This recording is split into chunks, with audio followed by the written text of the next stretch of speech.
और मम्मा जा रहे थे सुबह यूनिवर्सिटी की बस के वेट कर रहे थे। 6:30 बजे का टाइम था। 2 आदमी आए हैं और उन्होंने चादर ली हुई थी। उन्होंने अपने चादर के अंदर से गन निकाली और मुझ पे गन रखी है और मेरा बैग वगैरह छीना है मुझसे और लेके भागने लगे हैं। तो आगे वाला आदमी कहता है इसको शूट कर, शूट कर, शूट कर। तो फिर मुझे समझ नहीं आया, मैंने उसकी चादर वगैरह खींचने की कोशिश किया। मम्मा भी साथ हेल्प कर रही थी।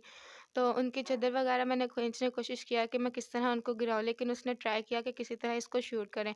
तो मैंने फिर उसको धक्का दिया और वो दोनों बाइक से नीचे गिरे हैं। उनके पास ना एक बैग था, तो वो शायद बैग उनकी टायर में फँसा है, तो वो बाइक दोबारा उठा नहीं सके।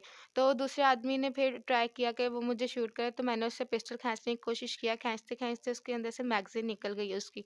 और फिर बाद में वहाँ पे 1-2 गाड़ी आई थी और एक अंकल थे वहाँ पे, वो देखे थे लेकिन पास नहीं आए। तो मैंने उनको बोला कि आप में से किसी को शर्म नहीं आती कि आप हेल्प कर दें। तो फिर लोग वो बाहर निकले और दूसरी साइड से रोड क्रॉस करके कुछ लोग आए और उन्होंने मदद की और एक आदमी भाग गया था, उसको भी पकड़ के लेके आए और बाद में सबने उनको पकड़ के मारा और बाद में पुलिस आके फिर उनको ले गई। इस आदमी ने आज मेरा पर्स खेलने की कोशिश की। मैं मम्मा के साथ बैंक में जा रही थी, तो मैं तुम्हें आज मैं मीडिया में पहुंचाऊंगी।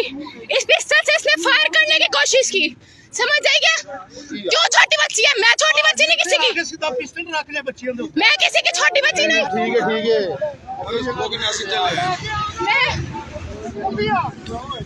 मैंने तुम्हारा मुंह तोड़ देना, तुम जाओगे दूसरा बंदा खाए तुम्हारा। ये जाएगी वीडियो आज। इनको लगता है लड़कियां कमजोर होती हैं। किधर आई है पीछे? आगे हो तुम जैसों को तो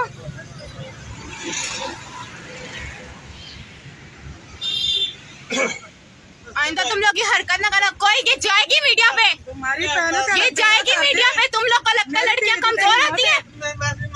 माफी मांग लो। माफी मांगने से क्या फायदा? फायर करते हो तुम लोग। छोटे छोटे पहले तुम्हें नहीं आता, मैं किसी की बच्ची नहीं हूँ। चलो।